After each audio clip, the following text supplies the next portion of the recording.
No one really tells you what it feels like to get this close to retirement.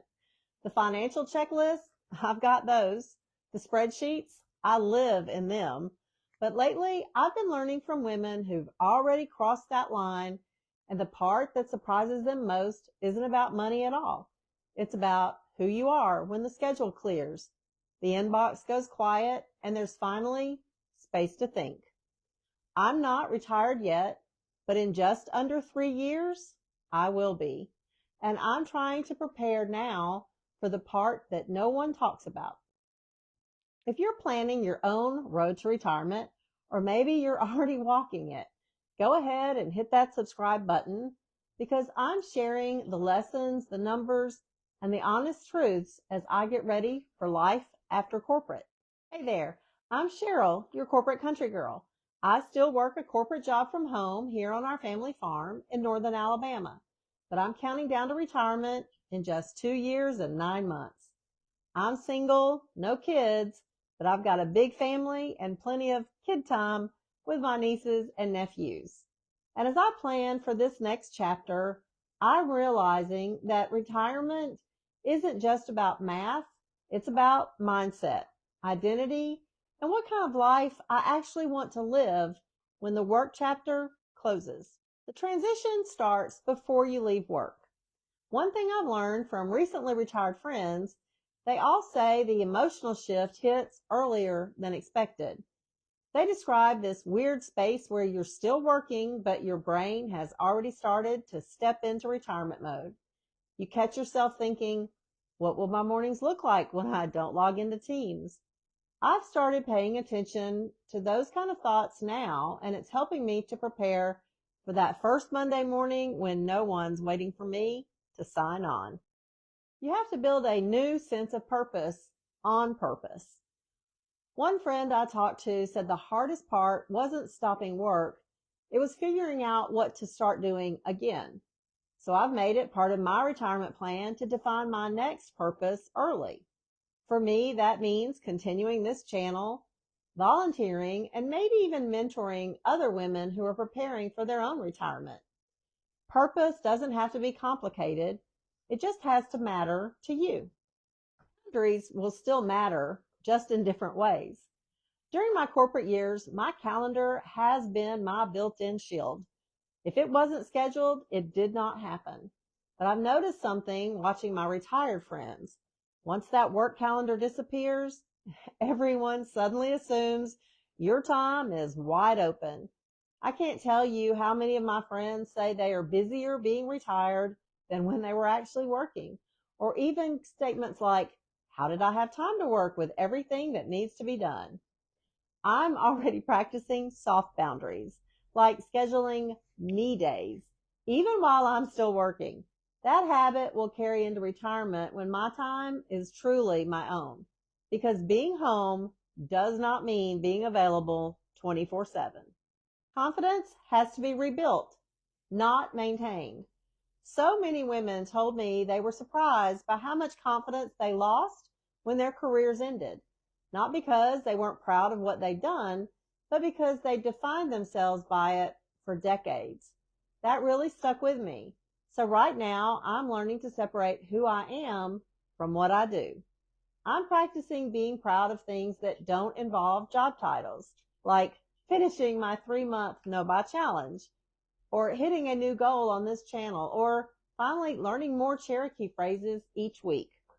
That way, when the job chapter closes, my confidence won't retire with it. Beauty and worth look different in this season. When you're in your 60s, society still pushes the same message. Look younger, do more, stay busy.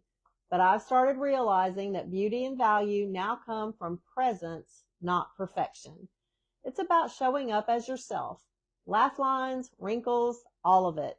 And still being curious and engaged with the world around you. Confidence at this age comes from being real, not polished. That's something I plan to carry straight into retirement. Structure will be my safety net. Almost everyone I talk to who's retired says the same thing. You have to give your day shape or they'll run away from you. So I'm building a framework now, something like this. Mondays are my financial check-in days. Wednesdays are for filming and editing new YouTube videos.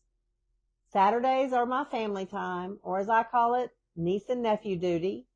And when I do retire, I'll add more structure around home and farm projects, fitness, travel, and creative goals. Structure doesn't limit freedom, it protects it. Emotional preparation is as important as financial planning. I've spent years making sure my numbers are solid: 401k, IRA, mortgage payoff, Roth conversions, all of it. I've got color-coded spreadsheets, retirement calculators, and timelines down to the month. But here's what I'm learning from people who've already crossed into retirement. Being financially ready doesn't mean you'll automatically feel ready. You can have the savings, the plan, and the security, and still wake up wondering who you are without the work that's defined you for decades. Emotional readiness is a whole different kind of investment. So lately, I've been giving it the same attention I give my budget spreadsheets. I'm asking questions like, how will I structure my days when the meetings stop? Who will I talk to regularly when the work friends drift away? And what will give my mornings a sense of purpose when there's no inbox waiting? And maybe the hardest one, when I'm not Cheryl from work anymore, who will I actually be? I'm building that balance now before I ever clock out for the last time. For me, that looks like prioritizing mental health with quiet mornings and reflections instead of rushing, staying socially connected through nieces and nephews, family gatherings, and this community here online, creating space for creativity, my YouTube channel, Learning Cherokee, and documenting this entire road to retirement. Those things fill the emotional bucket that no paycheck or 401k can. Because the truth is, we prepare so much for the financial side of retirement, but not nearly enough for the human side, the part where we still crave connection, purpose, and meaning. Money builds security, but it's the emotional work, the friendships, the structure, the sense of belonging that builds peace. Community and connections matter, even if you're comfortable being alone. I've always loved my alone time, but I've also seen how easy isolation can sneak up once the work friends, daily calls, corporate chatter fade away. And that's why I'm intentionally building community now through family, friends, and this channel. My nieces and nephews keep me grounded, my local community keeps me active, and the online retirement community, it gives me encouragement. That's my future safety net, real connection. Legacy isn't just what you leave, it's what you live. When I think about legacy now, it's not about titles or possessions. It's about the story I'm building as a woman choosing her own path to retirement. I want other women to see that it's okay to be single, to live rural, to manage your finances with intention, and to design a retirement that truly fits you. This journey isn't just about ending a career. It's about beginning a life that feels authentic and free.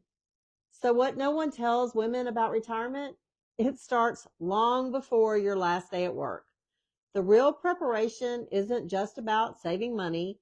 It's about saving space for yourself. I'm learning from others, planning ahead, and making peace with what's next.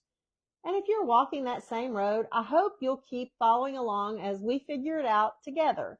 One story, one lesson, and one spreadsheet at a time. Subscribe to join me on this journey, my countdown to retirement, right here on the farm. And tell me in the comments, if you're planning for retirement, what's one thing you want to be ready for that no one's talking about?